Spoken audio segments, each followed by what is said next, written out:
vacation. If you want vacations, you're not really in the right business. I have a lot of friends that take vacations for 6 weeks and 8 weeks and 3 months, and they're never happy. So I watched my father, so I like to work. My father was a worker, and he loved to work. He'd work on Saturdays, he'd work on Sundays. He just liked it. He'd go to church, but after church he'd go and work. My father was a builder in Brooklyn and Queens. He built moderate income housing and some low income housing. He was really good at what he did. He was a real professional.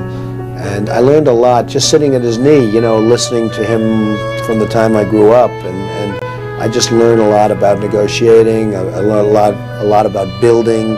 I think right now what people want is they want competence. They're tired of other things. But we could talk a little bit about success for all the young people. The old people, who knows, maybe you'll become more successful.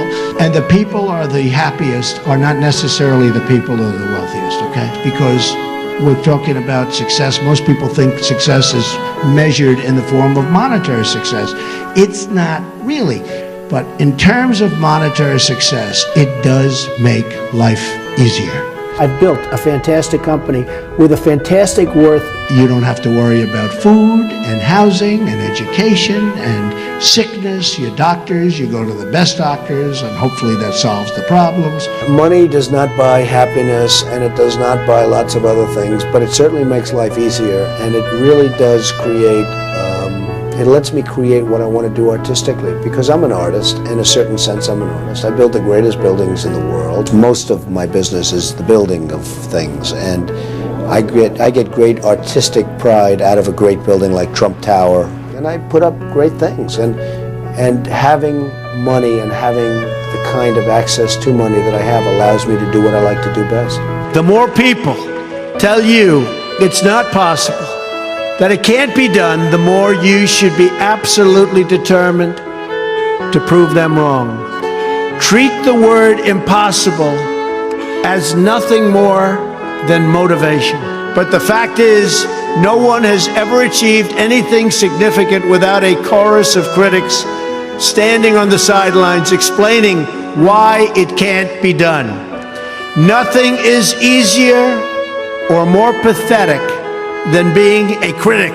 You can never be sure of anything, can you? But the future belongs to the dreamers, not to the critics. The future belongs to the people who follow their heart no matter what the critics say, because they truly believe in their vision. We need toughness. We need this, we need the brain power, and we need toughness. The people I know that are really tough and really smart, and right now that's what we need. I think you have to be smart in business. I don't think you have to be a killer. I think you have to be smart. Anytime you have a great business, you always have competition, and you always have, unfortunately, the smart and the tough people coming into it. Being an outsider is fine. Embrace the label, because it's the outsiders who change the world and who make a real and lasting difference.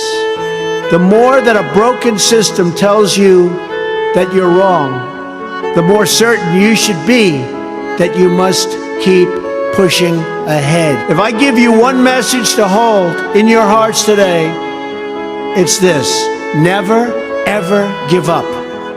There'll be times in your life you'll want to quit, you'll want to go home. Well, that happens in life. That's a human trait. It's always a challenge, like life itself is a challenge. I've seen so many brilliant people. They gave up in life. They were totally brilliant. They were top of their class. They were the best students. I know some people that are fantastic people that have looked for a job for 2 years and they give up. They can't do it. I've seen others who really didn't have that talent or that ability, and they're among the most successful people today in the world. They never quit and they never gave up. So just remember that. Never stop fighting. Following your convictions means you must be willing to face criticism from those who lack the same courage to do what is right, and always have the courage to be yourself. Most important, you have to do what you love. You have to do what you love.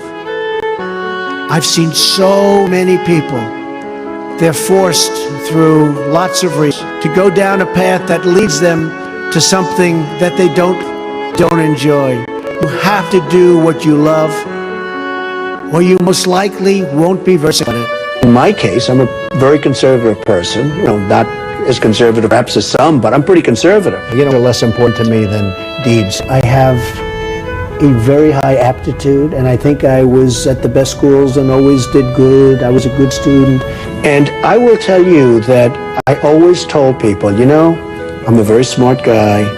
I got good marks. I was all this. I went to the best college, the Wharton Finance, which to me is like the greatest business school. I'm an entrepreneur. I've been very, very successful. I built a great, great company. I posted numbers that were incredible numbers and all of that stuff. What I say, I guess a lot of people are listening to. In fact, many are listening to, and that's why, it's interesting, when they come up to my office, they don't want my money. They want my endorsement. Every one of them. They want the endorsement because I represent millions of people. Everyone tries to lean on me, but I have lots of really good relationship, and I don't mind being leaned on if it's to help somebody. I think I really enjoy helping people at high levels and at low levels. I don't think they want so much me. I think they want my ideas, what I represent. Because I represent a large group of people, many millions of people. I have my own opinions, you can have your own opinions. But I speak my mind. I just don't believe instinctively in turning the other cheek. If somebody was out to hurt you, if somebody was out to do a number on you, I really believe that you should just do a number on them if you get the chance. There's a group of people that think it's something you shouldn't discuss. I think it's an issue that if somebody brings it up, it's certainly an issue talking about it. There were people that I really helped in business when things were very good in the 1980s and when my company was good, and they did not lift a finger to help me when I needed it, and there were a couple of them that could have very easily helped me. I think one of the reasons I really succeeded, and bigger than even in the 80s, is the fact that it's a little word called perseverance. I didn't stop. And I did persevere. I went against a lot of odds, and I came up with a phrase, survive till 95. That was in the early 1990s. And it turned out to be right, because the world changed, the economy changed, and there was a survival tactic till a certain year. I had faced the possibility of losing everything, and I went back to work. I focused my mental energies. What I did is I re-put up my guard and re-put up my defenses and my offenses much stronger than I ever did in the 80s, and worked probably harder than I did in the 70s and 80s, and actually became much more successful. And I survived. Most people didn't survive. I mean, a lot of my friends, a lot of good people and bad people had to go bankrupt, and never heard from them again, and you probably never will hear from them again. And those people were scared. They thought it was over. Guys that were hot stuff, guys that thought they'd go into a restaurant, they were the kings. And I watched them, and they were like weak, poor, pathetic men. A lot has to do with bad decisions that have been made. We'd never make a bad deal. We were smarter, we were tougher, we were better, we had all the cards.